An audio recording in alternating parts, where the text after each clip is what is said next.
Welcome to the final challenge in the switch statements section.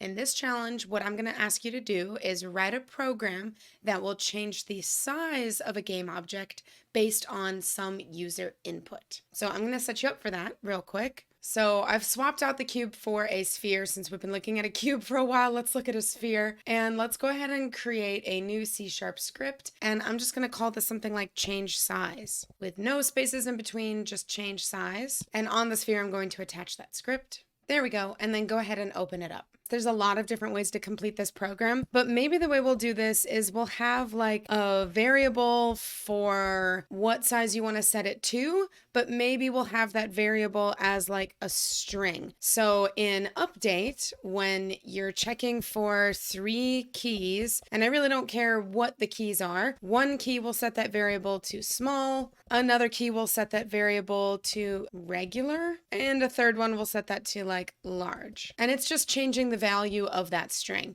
And then this is where we're actually going to apply that value and actually change the size of our cube, is we're going to open up a switch statement and we'll be switching through that string of size, and the cases will be for small, medium, and large, or small, regular, large. And this is how you actually will change the size of your cube. So if you take a look in Unity, she's here.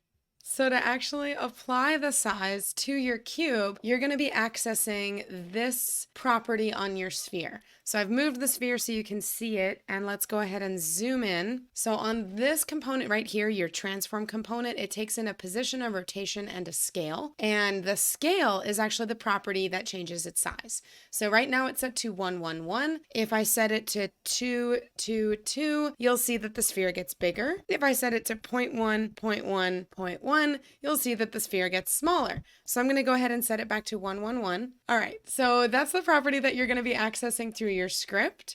It's as simple as saying you're going to go in and get your transform. And luckily you don't, for the transform, you don't need to use get component for that because this script is attached to that game object. It sort of comes with it. So you don't need to say get component transform. You can just straight up say transform dot, and then you need to find a way to access the scale property, and you need to find a way to set that equal to a smaller size, which we saw was 0.1 on the X, 0.1 on the Y, 0.1 on the Z. For your regular size, just set that back to 1, 1, 1. And for your large size, go ahead and set that to 2, 2, 2. So that's your challenge. Go ahead and pause the video here. And if you get stuck, I'll see you in a second with one solution. Hopefully you paused the video, hopefully you figured out a solution to this, and if not, no worries, we're gonna go through that right now. So we need a variable that's a string type for our size, and I realized we could do it with numbers or whatever, but we just haven't done a switch statement with a string yet, so might as well. And I'm going to make it a private string called underscore size. And I guess we'll serialize the field. I'm not totally sure if we need it, but it might be nice to have. And then let's get into our keys. So we need 3 keys, one for small, one for regular, one for large. Let's go if input.getKeyDown, keycode dot, let's say S for small, if input.getKeyDown, keycode R for regular, and then if input.getKeyDown, keycode dot L for large. Within these 3 key checks, we're just going to change our size string variable. So we're going to say size equals small, just like that. Size equals regular. And lastly, size equals large. Now that we've assigned our size to different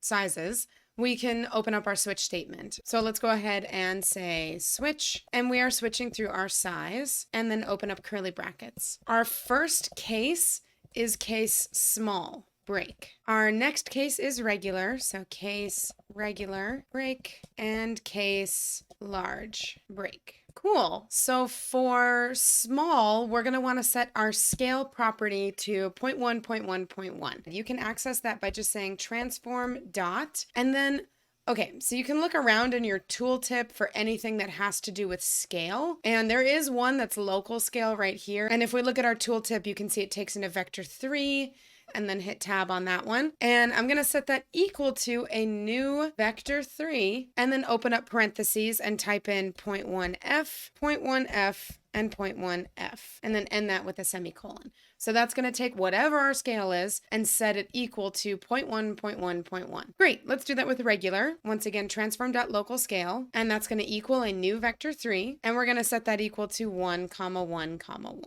And finally, our large, transform.local scale equals a new vector 3, and we want it to be 2, 2, 2. Let's go ahead and save our script and hop into Unity and test this out. All right, so I'm gonna hit play, and on our change size script right now, the size is null. There's nothing in there. And I realized we didn't actually make a default case, which probably would have been a good idea. But let me hit S, and now it's really small. Let me hit R, it's regular, and L, it is now large. Perfect. Okay, so that was your last challenge in the switch statement section. In the next section, we're going to be taking a look at loops. I will see you in the next one.